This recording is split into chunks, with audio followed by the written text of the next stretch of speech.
Une essence, un cri, une douleur, un bruit, un cœur très doux, ami, un cœur qui bat la vie.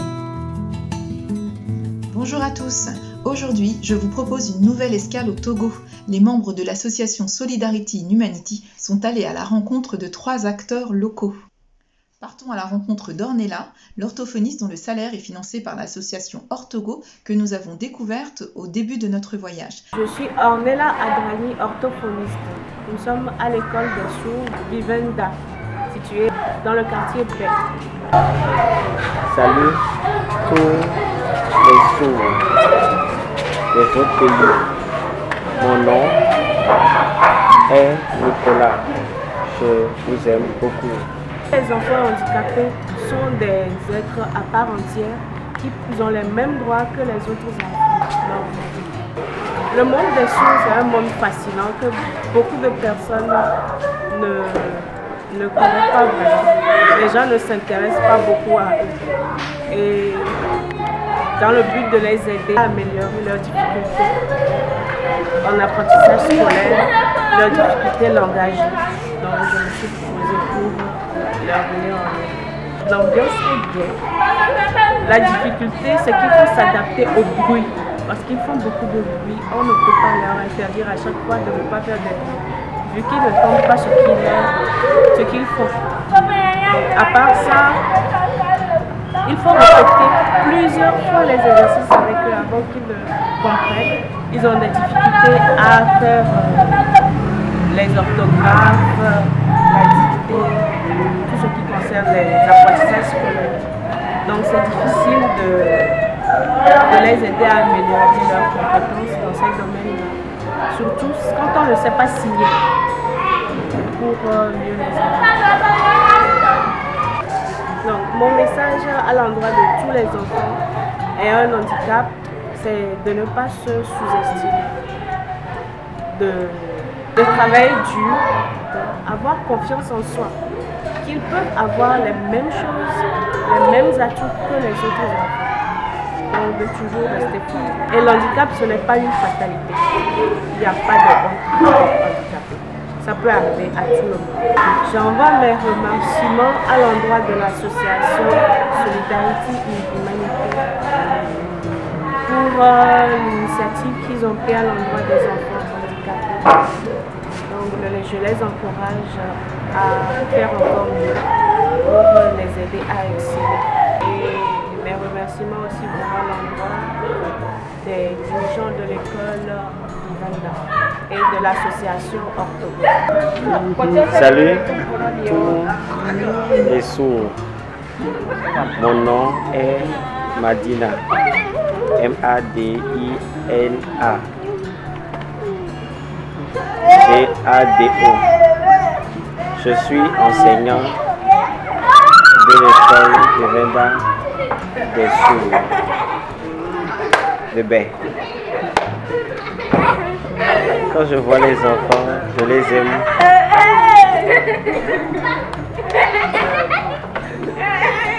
Moi avec les autres enseignants, on vous salue.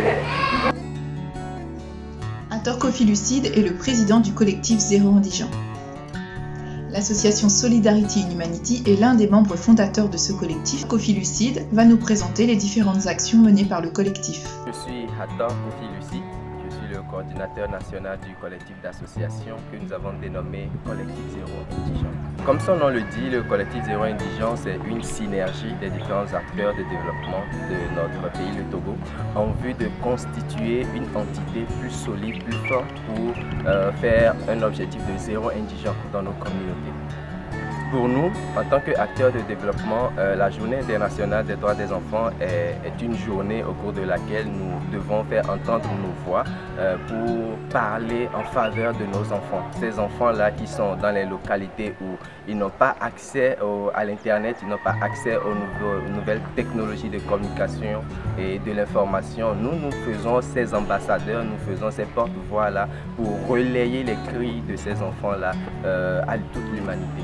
Le collectif Zéro Indigent étant destiné à voler au secours des populations on s'est dit pourquoi ne pas se pencher beaucoup plus sur les enfants, parce que les enfants constituent une couche sociale très vulnérable dans notre monde.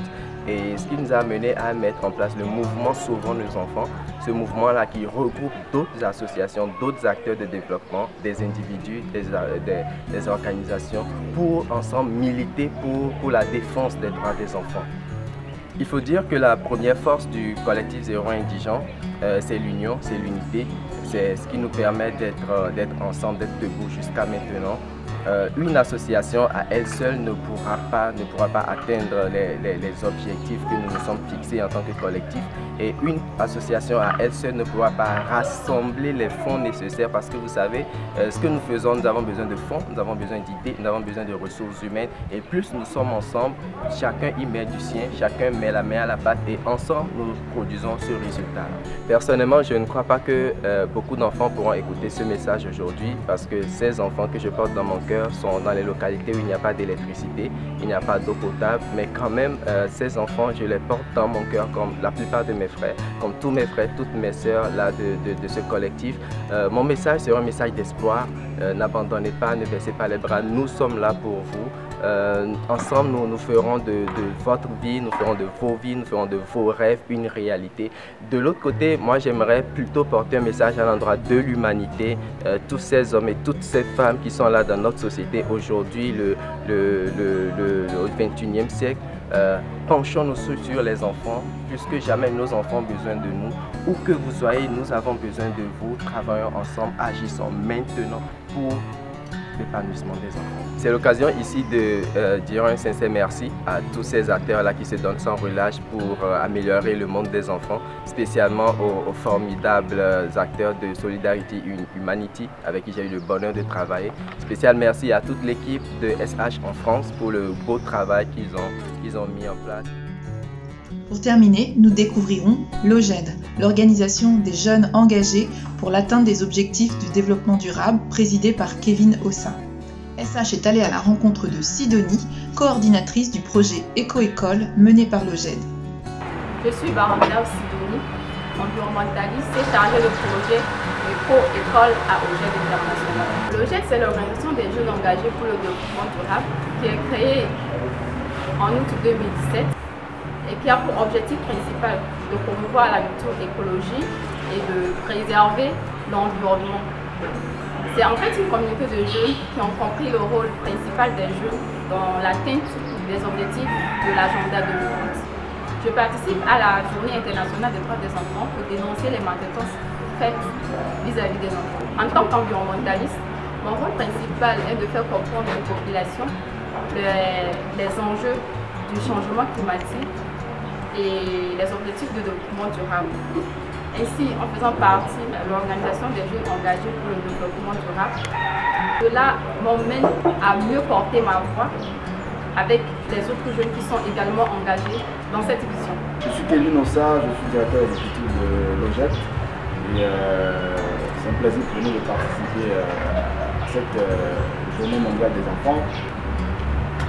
Nous avions réalisé un projet dénommé Éco-École. C'est un projet avec lequel on a essayé d'éduquer les enfants à l'environnement et au développement durable. Les enfants, ils ont bien compris la notion environnementale, on a éveillé leur conscience et aujourd'hui, on peut dire qu'ils deviennent des éco-citoyens. C'était surtout ça. Alors, comment est-ce qu'on vient à bout de nos projets? C'est un parcours de combattants. Déjà, il faut dire qu'on n'a pas assez d'expertise avérée dans le domaine, mais on essaie d'apprendre le jour au jour. Ça commence déjà par une identification du problème, on part de là, et on reformule, on fait la formalisation de l'initiative du projet, et après on y va à la recherche ou la mobilisation de ressources. Et là, on a des appels à projets auxquels on poursuit, on a des partenaires qui ont un peu plus de moyens que nous, qui sont intéressés par la cause qu'on défend, qui nous prêtent la main, et avec ça, on réalise le projet. Les difficultés sont énormes, on a des difficultés de taille financière, et ça abonde chez la plupart des organisations de jeunes. Bien qu'on est jeune, on n'a pas forcément les moyens, mais un peu comme le petit colibri, on s'est engagé à changer le monde, à changer la donne des choses. Et après aussi, cette question-là de pluralité des acteurs qui fait qu'on n'arrive pas à se démarquer.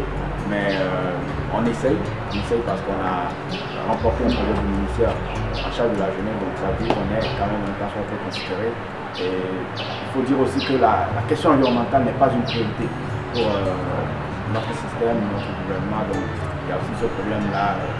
On est confronté au fait qu'on nous écoute, on n'est pas forcément écouté, on n'est pas forcément impliqué dans les niveaux de prise de décision pour indiquer voilà, des intérêts pour la cause des enfants, pour l'environnement, tout ça. Je dirais aux enfants qui sont à l'honneur à ce jour, qui sont la relève de demain. Donc ils doivent être impliqués dans tout ce qui concerne la protection de l'environnement, les enjeux du changement climatique et les objectifs de développement durable.